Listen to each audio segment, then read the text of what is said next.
Hello. I'm still recording my watercolor a day journey, and it's July 24th, 2026. And right now I'm participating in World Watercolor Month and in Messy Art July. So I had a firefly evening painting.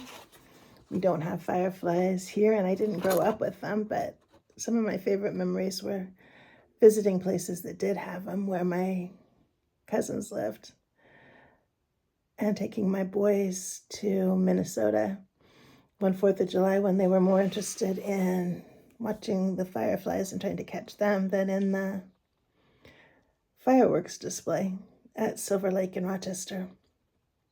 And it was a great fireworks display. Then the word was Cat's Dream World, and I thought, well, if my cat could dream, he'd probably be dreaming about being a lion. My cat was extremely good hunter, but not lion. Well, then my dining room, it was cottagecore breakfast for Messy Art challenge, and the challenge for World Watercolor Month was pickles. So I added pickles to my dining room table, and I like how that one came out. Then this wasn't one of the challenges, it was an extra one. Just my dog sitting there waiting for the school bus to come along. And my proportions are way off. So yeah, that's a tiny little school bus and a great big dog. Then when my husband and I were first married, we used to say our dream house was a dome, and I always fantasized having the second floor be a library with a greenhouse around it. And we ended up with 12 parrots living in our living room.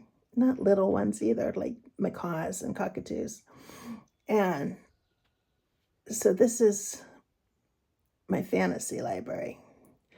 And the challenges were about greenhouses, magic greenhouses, and enchanted libraries. And so they went together pretty darn well. And I wish I'd have seen it happen in reality, but I'm not too unhappy with how my world turned out.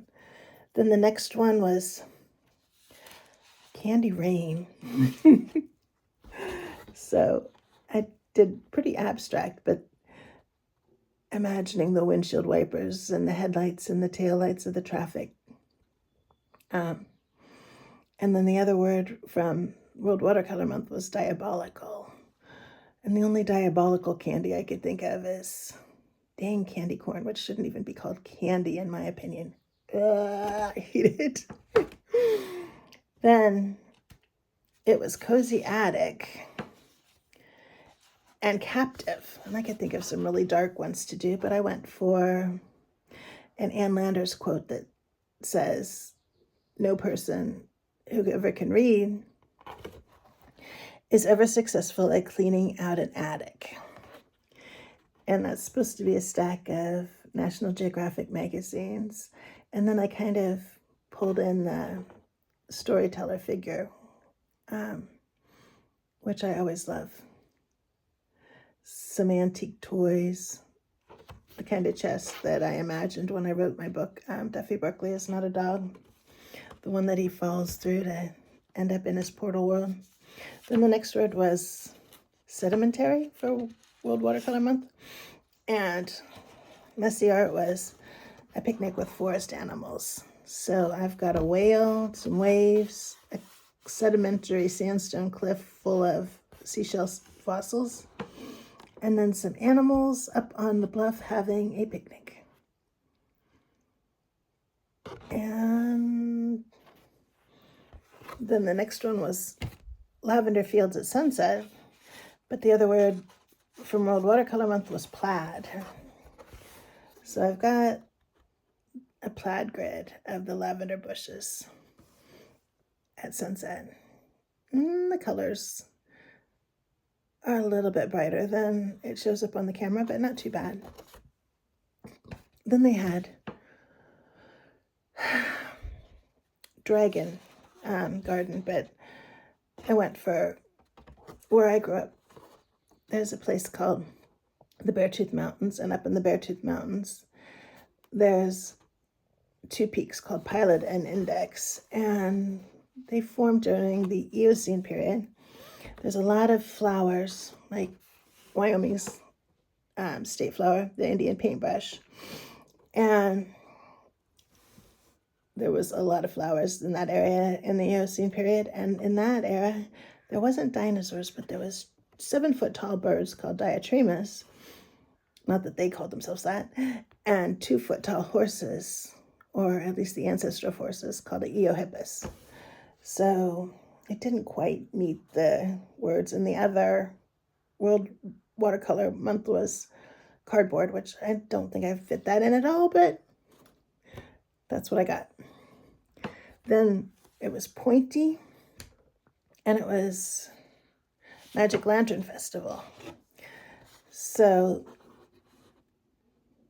2 Mother's Days ago, my daughter-in-law gave me a plant that is a stargazer lily, and it bloomed the day I painted this picture. So I painted the pointy stargazer lily, and then the lanterns that were based on the lily shape. And I think you can tell, but the lanterns are rising and reflecting in the water behind the lily. And hang on, you got to see this because it's just gorgeous. Here is my lily, and it's so sweet to smell. I wish you could smell it. Then the word was, well, messy art. July uses the same words over and over again, and bakery is one that they use a lot. So this was bakery on wheels. And what I did was, remember growing up in Wyoming, there was a lot of both cattle drives and Basque shepherds, and they had chuck wagons. Well, I think the shepherds mostly had just one person up with the shepherd wagon, but the cattle drives had a lot of people, and they definitely had to learn how to prepare and carry a lot of food and eat it outdoors. So here's my chuck wagon scene, which is my bakery on wheels. I don't know if they baked, but they did sometimes bury big kettles called Dutch ovens in coals underground to like cook a kettle of beans all night. That's kind of baking. Maybe they made bread that way too, I think. And then the last one that I've done so far is Window to Another World. And I based this on the trilogy that I wrote. Duffy Barkley Is Not a Dog, Duffy Barkley Sequel, and Duffy Barkley, The Third Charm. And Duffy is a boy with cerebral palsy who's bullied a lot in our world, survives a school shooting that injures his sister, and ends up falling into another world where everything gets worse for him. Anyway, this is not exactly a window, but it's a puddle. And down in the puddle are some of the clues of things he will see in those 3 books. And that's where I'm at as of today, video 21. All right, thank you. Bye.